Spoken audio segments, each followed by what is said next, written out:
do you think it's important for a leader to show certain vulnerability? I believe that's the only correct way, because people feel everything. They feel that somebody doesn't know and lies and just jumps away from answer.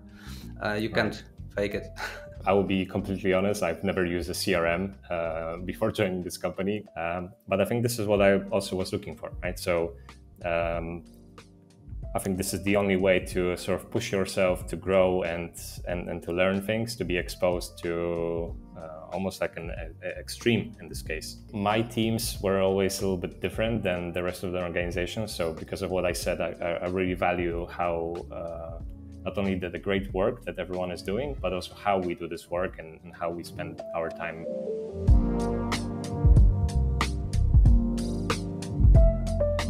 Hello and welcome to Siden Podcast.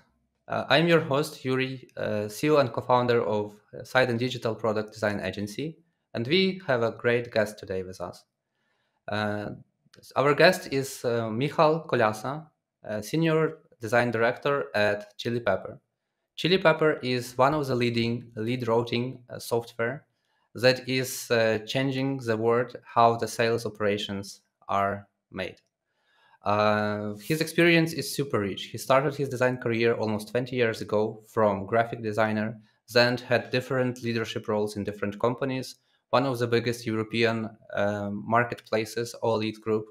And now he is building from almost the beginning design competency in Chili Pepper. So welcome to the podcast. We will have a lot of interesting topic to discuss.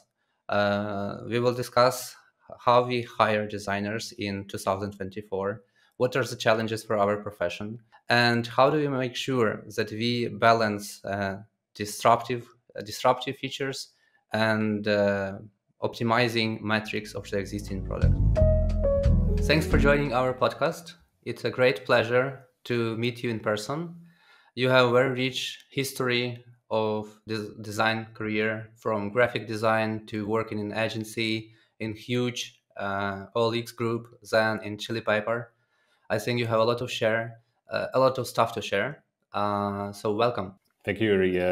Fantastic to be here. Hope to share a couple of experiences that I had and also tell about the things that we are doing right now at Chili Pepper. Awesome. To let our guests, our listeners, to know about you a bit, maybe you can tell a few words about your design journey. You started many years ago. How did it happen? Why did you decide to become a designer?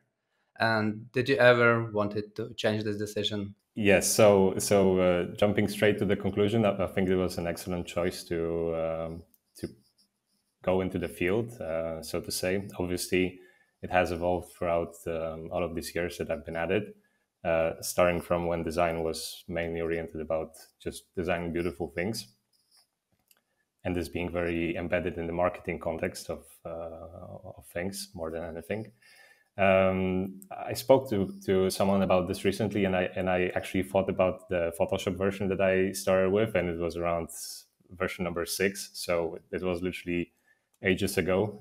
So I started as a product designer at OLX, and then throughout working on the biggest classifieds websites in Poland, Ukraine as well, and Europe later, I finally got a chance to build and manage the team of several product designers at a time, which was sort of the first leadership experience that I got. And after a couple of years, I decided to switch the context almost 180 and try my luck in the startup scene. And this is how I ended up in Chili Pepper, where I got to build the design function and set it up. And from your experience, like if you went back, do you think you could move faster to the management position, or it was natural and the best way how it could happen? Because like I often hear that design manager could be like a middle designer. There is no need for you to be a principal level senior designer, because you're actually doing not much design. You're mostly doing management, vision, strategy, and soft skills are super important. From my experience, I don't think you would get the opportunity to get to try it if you haven't shown already the value that you bring to the company, right? So usually how it happens is at some point you are presenting with almost like a fork and a path that you can take at a certain level of experience and growth, right? And this is where you ideally get to choose whether you want to start with a small team or whether you want to just have more impact and responsibility as a principal, for example, or as a lead designer. I think until a certain point, this is how I actually categorize going through the levels is, okay, you start as a junior or a mid, and then you basically focus on getting better and just doing the work and going through the motions. And then the senior level, it's all about mastering your craft, right? When it comes to product design, and then working cross-functionally to build maybe not only one product, but have impact across the whole organization more and more. And then it gets more complicated as you look upwards, because then usually what needs to happen is a combination of opportunity and luck. There is no other way to put it. Sometimes you might just be blocked by the glass ceiling, and quite frankly, senior levels are usually glass ceiling for a lot of people that I see around. This is my experience looking at people careers. Sometimes they just don't have the opportunity. And from your experience, how much design is in design management? So my thoughts are around, okay, what does it mean to be successful as a design manager, right? So I think there is a component of you having done the work before to help others do their best work. So I'm not sure if a product manager that has no actual product design experience could be good as a design manager, leading the team sort of like on the ground, maybe higher up, like a VP of design, where you are not actually working with the people coming up with solutions to problems. Maybe that could work. But this is the domain of a more structured company, right? Where you have leadership literally focusing about just the vision, and then orchestrating everything around that and putting things in motion, rather than, okay, how do we transfer that to the solutions? So as usual, the answer is depends. From my current experience, I think companies out there are moving into leaders also being operators, and that's also my situation. So I still design in one of the areas in GE Piper. I think that's challenging, but ultimately, at the end of the day, it keeps me very grounded and kind of really feeling out there what my team is facing, and how do I help them also and enable them on a daily basis. So I think this is the direction that ultimately companies will move more and more. So we won't have managers just managing, but as operators as well. Why do you think we have this change? I think one answer is fairly obvious. So we are constrained by budgets and aren't as free to grow our teams as in the last 1 or 2 years or 3 years. So that would be, I guess, a very simple answer. And I think that's sort of driving as well how companies are approaching it. So doing more with less, and generally combining multiple positions in one. What about Center of Excellence, Design Center of Excellence, and design management? I think you have different experiences where you have different team compositions and organization of the management. Yeah, because there are some companies where head of design is usually like head of Center of Excellence, when he's responsible mostly of hiring and maybe growing the competence of the team. And when we have more management, actual management of the team. What are your thoughts on that? What is the best way to organize design team? That was actually my experience back at OLX. So I wasn't designing myself. So I was mainly responsible for, as you said, it's also a different thing per company, the Center of Excellence. We have it in GE Piper. So I think it's very close to what you described it as. We didn't have it in OLX, but management was focusing mainly on orchestrating, and there was a lot of inter-company alignment that was needed. So meeting with other leaders across the board was taking most of my time. And then the team was actually way larger than I'm leading right now. So it was almost 10 product designers across 2 locations. So it was a bit more time consuming. So I guess it depends on the actual company size and then the team size on how that determines your responsibility. And maybe on priorities and speed, because I guess like you also have experience in agency, and in agency ecosystem, usually agencies invest a lot in education of their team because this is their business model.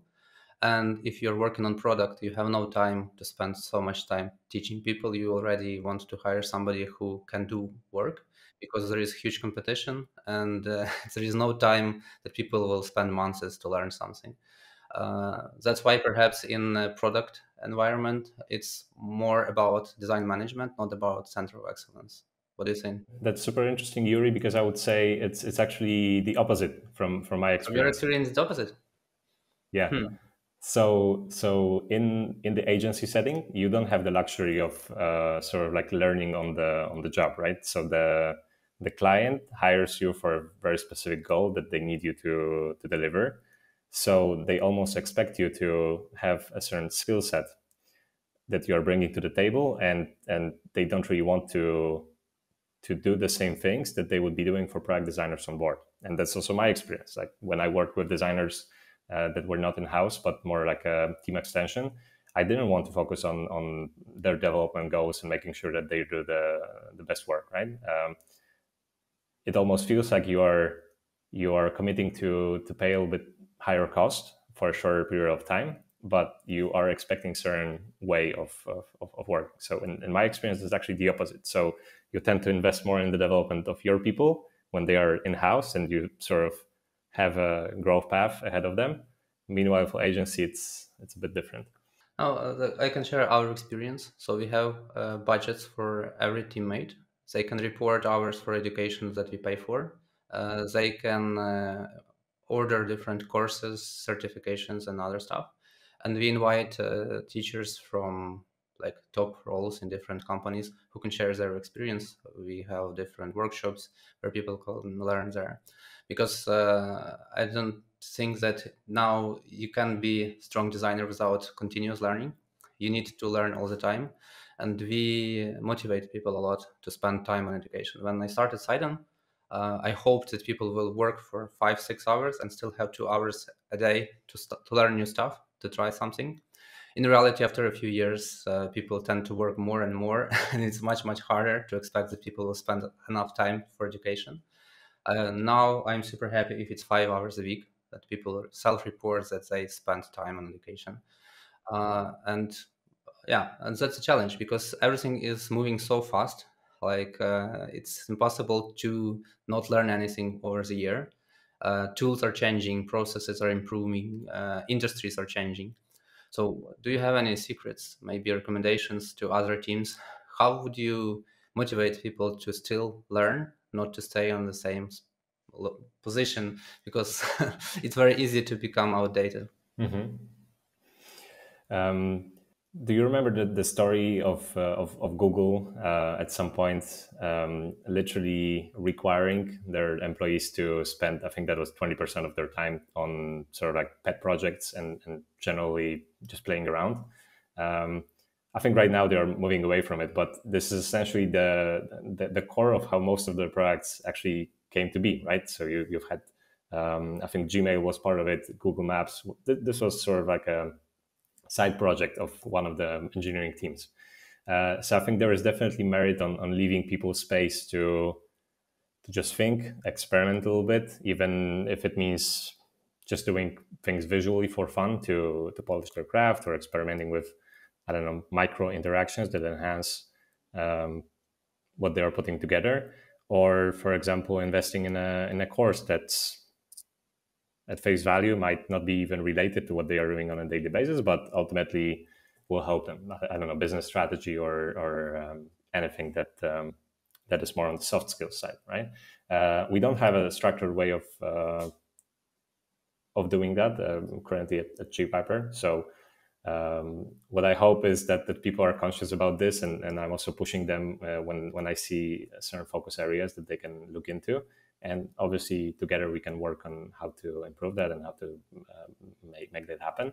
Um, As a company, we also invested a lot in last years in something that we call development stipend. So we had a certain budget allowed for a year to spend however people wanted, and whatever just drove their either individual or professional goals, they could spend it on. Did you ever heard from your colleagues, co-workers, like that designers are artists, like who just need to create some icons, some beauty, and this is their role? And do you think that there is still this kind of view on design profession, that it's mostly artistic job, or for now it's already normal that designers are partially strategy responsible people who will drive the product? I think that's ultimately still the case because the outcome of our work is the output is visual, right? So if you don't, depending on the company that you are in, if you don't allow people to see what comes between identifying the problem and the visual outcome that comes out of your work, you will not move past this perception of you being focused on the visual part, right? I'm never calling our profession artists, because that's sort of like I think there is space for that, and I quite frankly think some people should call themselves artists if they're like UI designers and just focusing on making beautiful visuals, the brand work, because that's a bit different than creatively solving the product problems that product designers are set to do. In our case, I think we have done the job before of setting the stage and actually enabling the organization to see what design brings to the table. So we don't really have a lot of these discussions right now where we need to not justify our value, but tell people how to work with us as design optimally, right?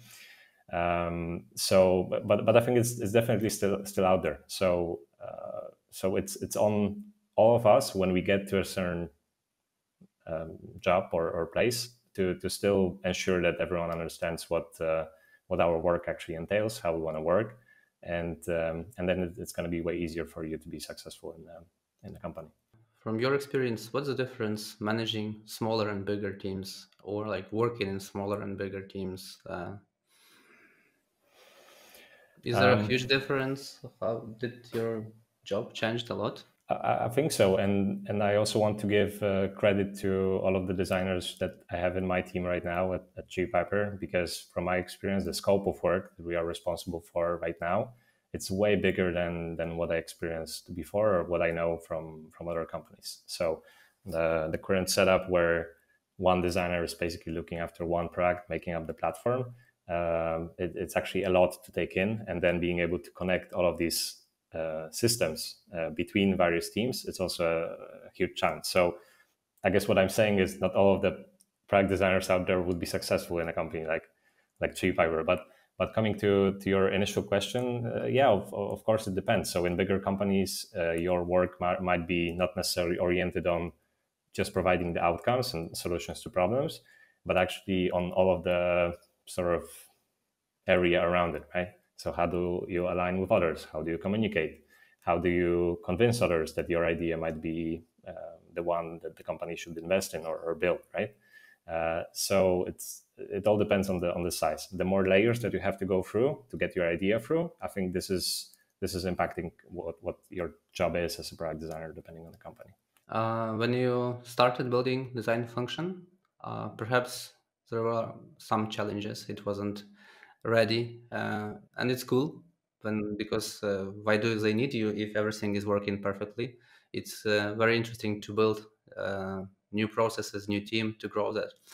Retrospectively, can you tell us what were the main challenges, and how did you spend these few previous years building the team? So that's actually a funny story. I'll tell you how I spoke to our CEOs, Nicolas and Alina, when I was interviewing to join. It's a married couple. I really love working with them because they complement each other really, really well.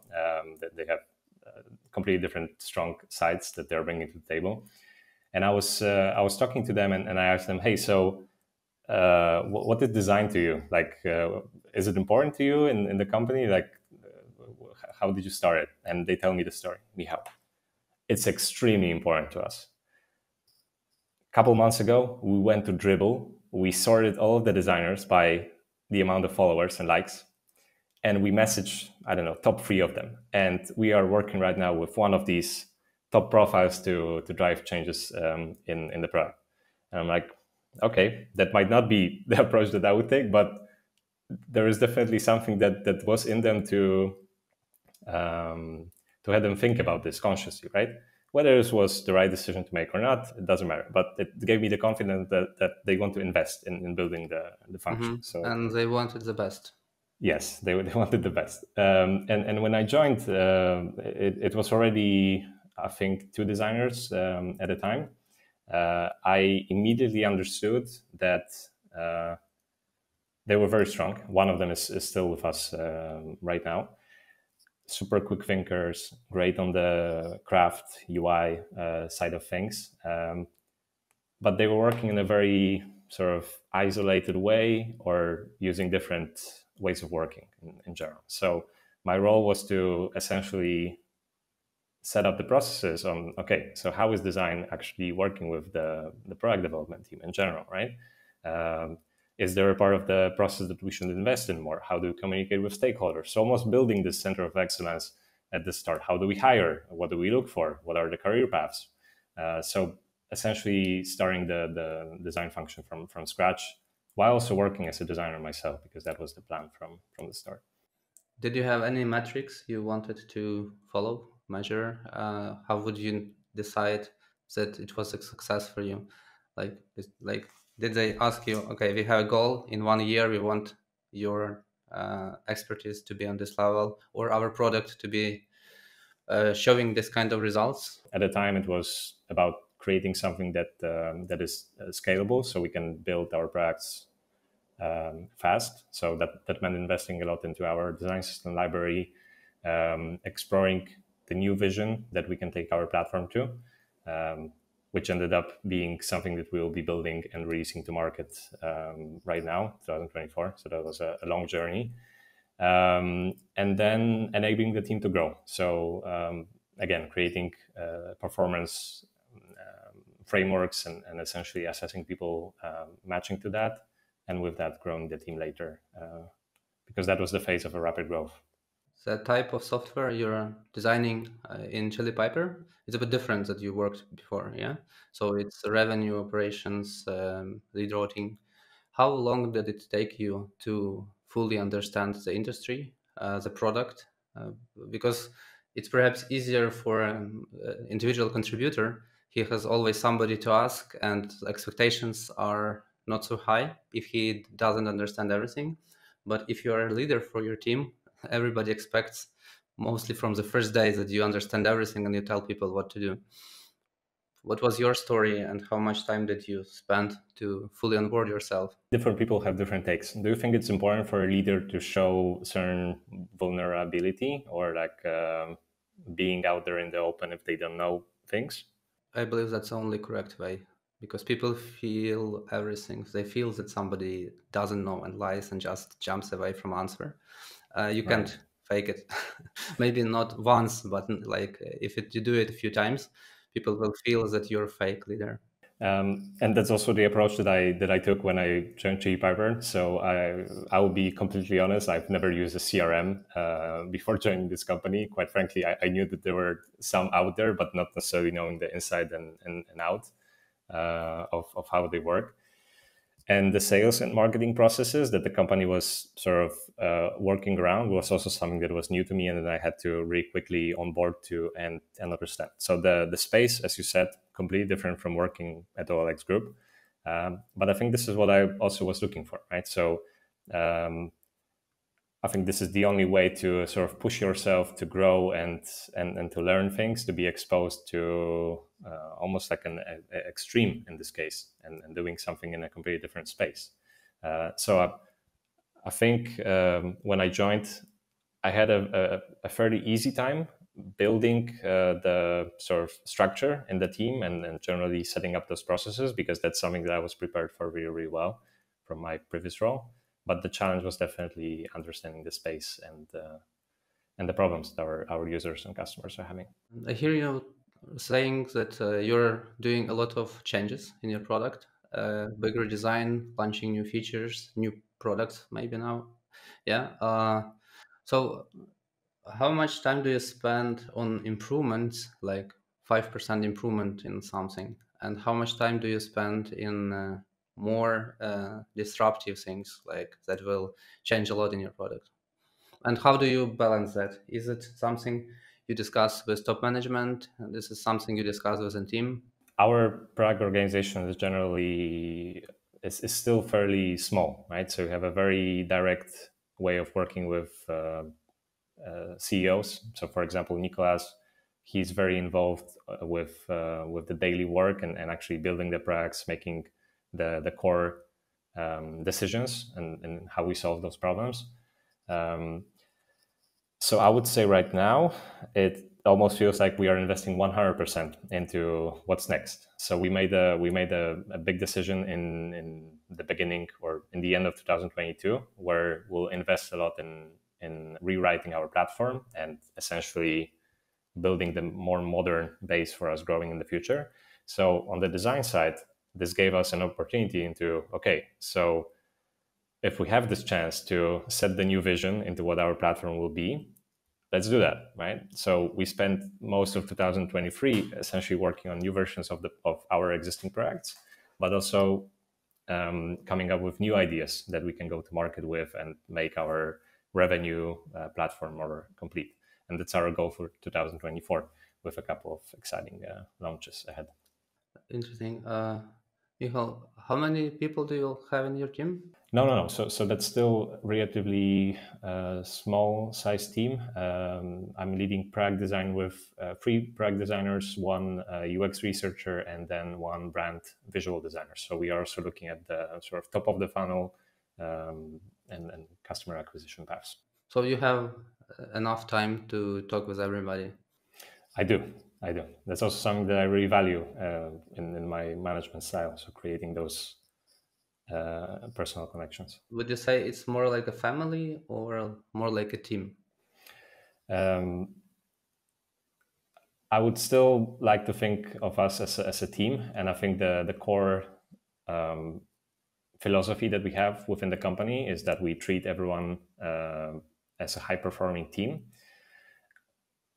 I would say my teams were always a little bit different than the rest of the organization. So because of what I said, I really value how not only the great work that everyone is doing, but also how we do this work and how we spend our time when online and when at work to just enjoy it and also to push each other, get better, but also support, right? So I think it's very clear that this work is has become very taxing in recent years, where we've been mostly working remotely, and our company is the same. How do you validate if the person is a good fit for your team? It's super interesting because when I look through the profiles and I find what I'm sort of looking for, whether that's in the portfolio or in the experience, the initial conversation that I'm doing with a person, it's mainly focused on okay, would that person fit with the rest of the team? Obviously, I'm not looking for mini me's or people that are the same, because we want to provide enough diversity and differences of opinions to also just do better work. But usually what happens is I know after this conversation if that person will succeed or not. I don't know why that is. We also have further stages in the recruitment process, but many times if something doesn't happen, I don't know, they do not get pulled with another offer or something like that, usually I know with 90% chance that somebody will land it and be successful. How much time do you think it's necessary to see if the person is a good match to the team? Is it hours, days, weeks, months? I think the number that you mentioned, Yuri, 3 months, that's something that definitely should be in play here, unless there is something that's a completely deal breaker in that time. I think this gives us an idea in how a person understands the problem space, how they solved or tried to solve at least a couple of problems that were ahead of them. So I think 3 months is a very good time to set this milestone. Awesome. So, what are the plans? You mentioned you are launching new awesome features. How do you see the future of the revenue of software, Chili Pepper, and everything? How is everything going to be in the future? Like, do we plan to have more AI on all this kind of software? Uh, Share yourself. So as I said, 2023 was super busy because we were working to first establish what the vision for the future will be. We call it the Fire version of the whole platform. So as you can imagine, this is super playful on the marketing side. So for example, in December we just launched the new version of our routing record routing product, Distro. And on the marketing side, you can even say, "Oh, so Distro is on fire, then Concierge will be on fire, etc." We generated this term that I think is very playful and helps us align to a common goal.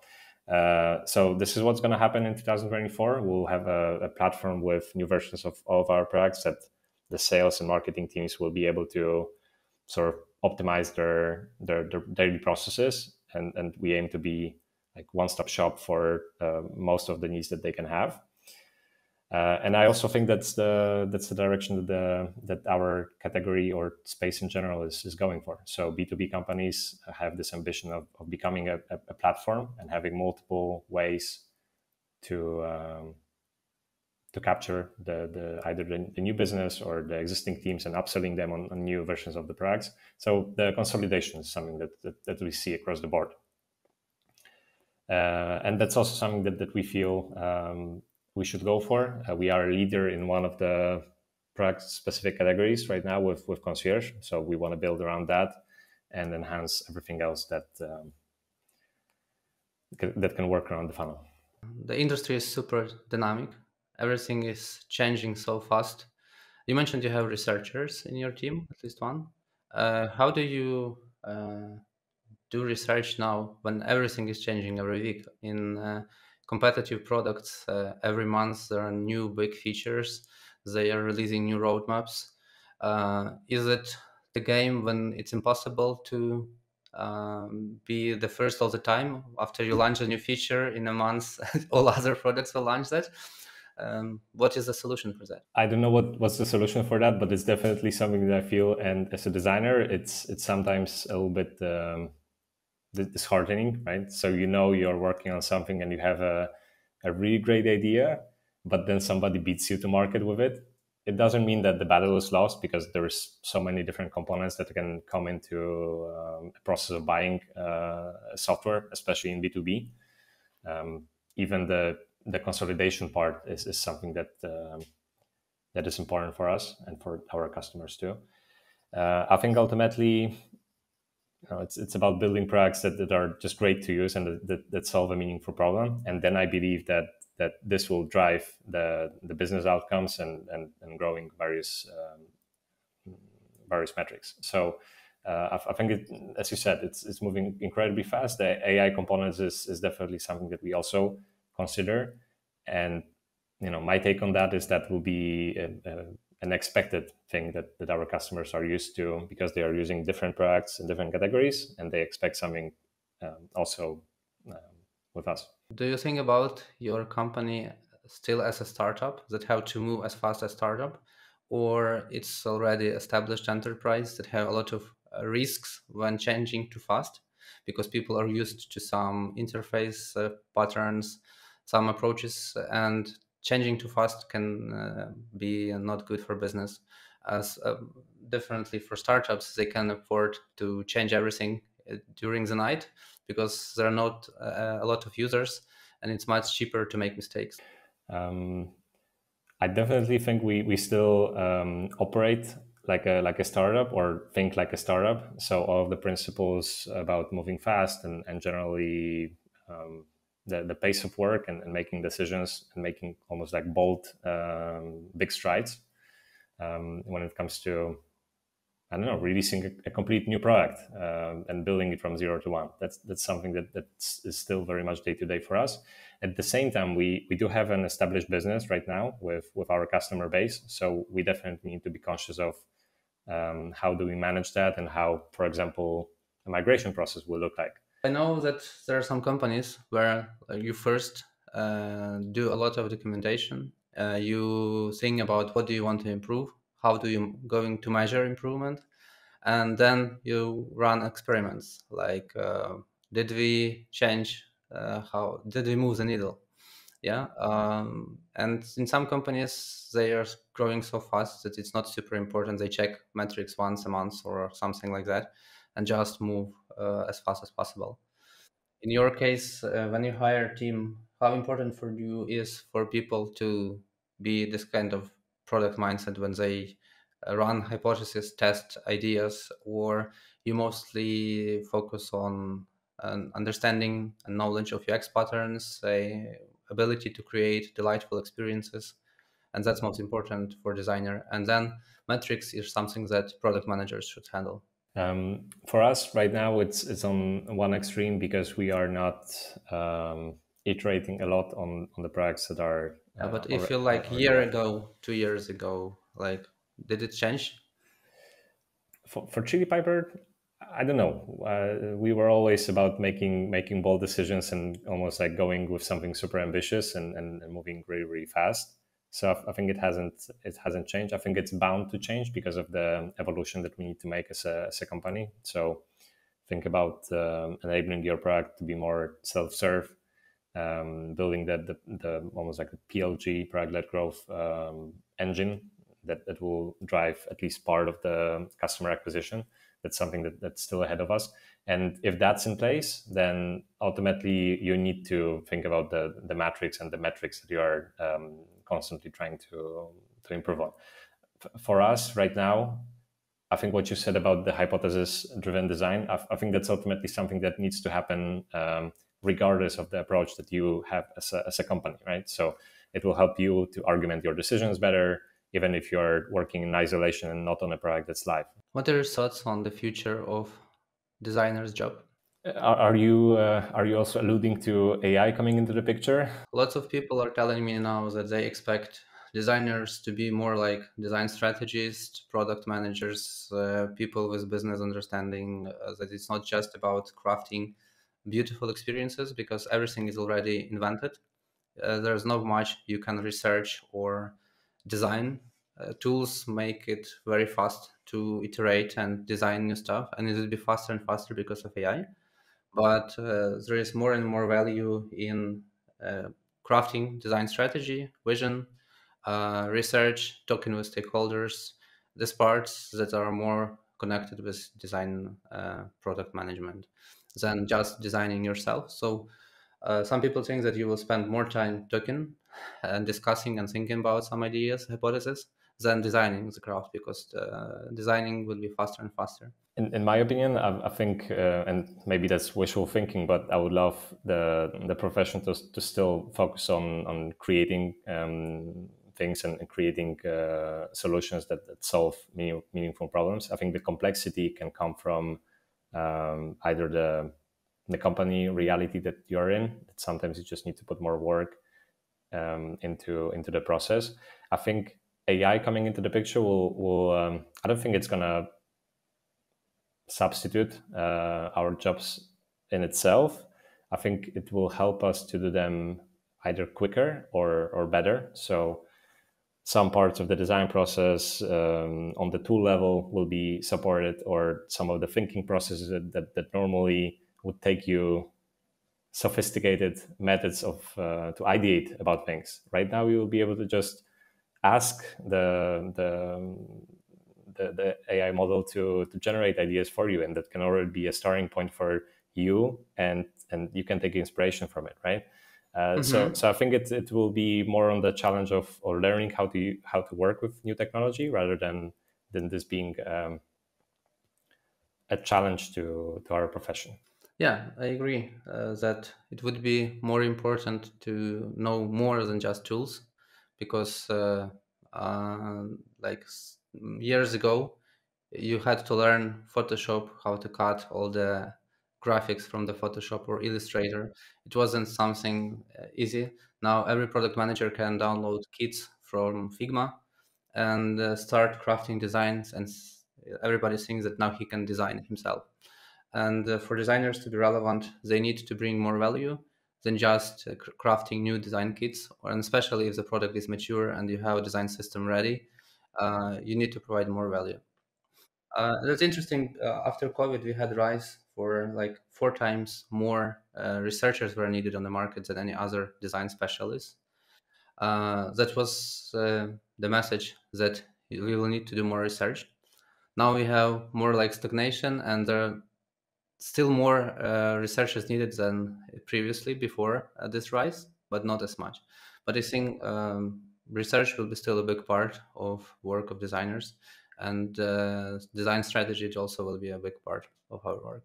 No, absolutely. I think coming back to your previous point, yes, it's way easier right now to put together an idea, right, in a visual way. I still believe that we as product designers have the power of having helping others realize the ideas that they have in an awesome way, almost like a building the real life thing, for example, with prototypes, without investing a lot of time into engineering it and seeing whether it works. And I think that won't be very easily substituted, no matter how many ready elements you have out there. That will still require this level of skill and thinking in distilling the idea that you can have and that you want to visualize.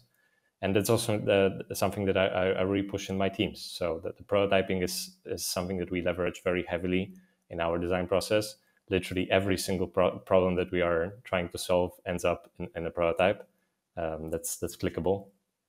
That's also something I would say unique for us. What are your thoughts on paper prototyping or iterating? Like I was teaching design some time ago, and I was teaching people to use Crazy Eight. Like, bring me at least 8 ideas, then I'll know that you do a lot of enough exploration during your design process. Because if you started with one idea, prototyped it, and said that's done, that's not the super correct way to do design. It's also probably not the best idea that we can come up with. Yeah. From another standpoint, I sometimes see that designers create like 4 types of filtering for a table, and I bring to the product manager and teammates and say, okay, guys, which version do you think will be the best one?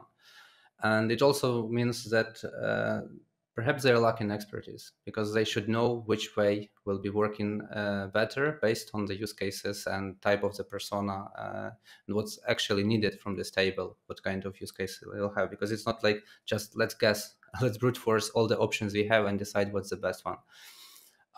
So how would we balance this expertise when you already know the best way how to do it? And in that way, there is no way to do Crazy Eight and 8 versions how you would do it. I love Crazy Eight as a method. By the way, I think it's great once you get more comfortable in doing that. I think as a designer, you can actually employ it in your day-to-day process, even for yourself, to just figure out how you want to move with solving something. I think it's more difficult for others. Let's say if you invite them to a workshop setting to really let themselves go and sort of ideate freely. That's a difficult part. But it happens that we are using that too in our setting. I would say, back to paper prototyping or sketching in general, I would say it depends on a person. I'm not really advocating for any specific process of getting to the ideas. Some people are great in just ideating directly in Figma and putting things together and seeing how they fit and whether something sort of sticks and how it feels. It's also an important part of design. So I'm not really stressing out this part of the design process. I think to your point at the end about multiple versions of how to solve something.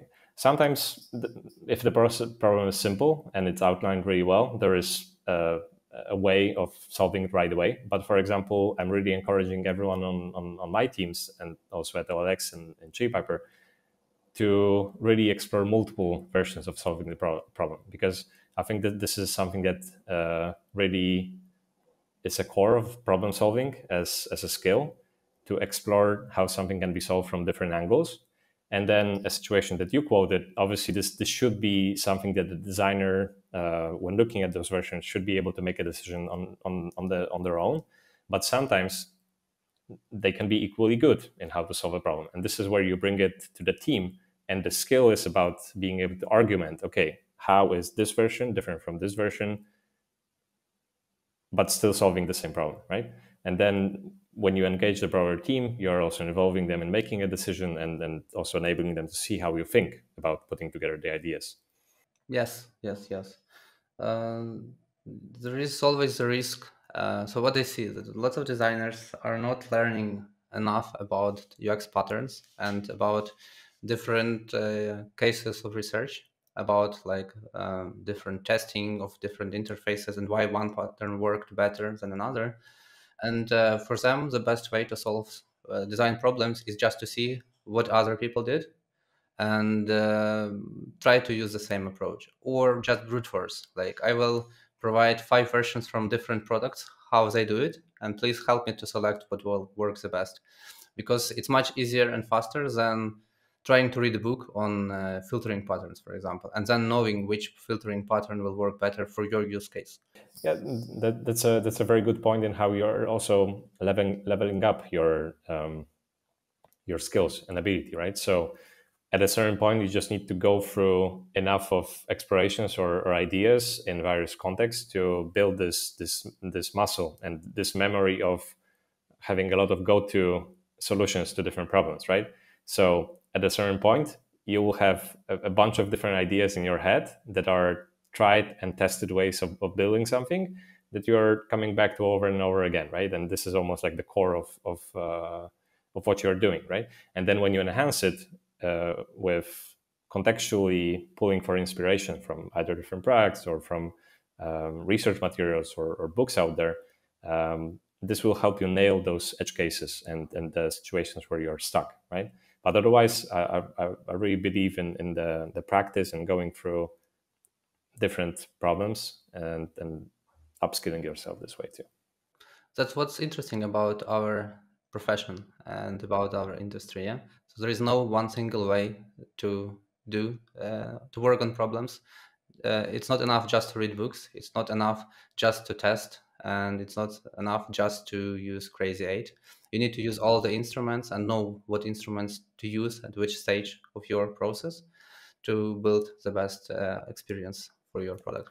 I agree. I don't think there is also any way to cut corners in how fast you can grow and how fast you can get the experience. You just need to do as with other professions. You just need to put your head down sometimes and really work for enough of the situations for you to learn how to work with different scenarios.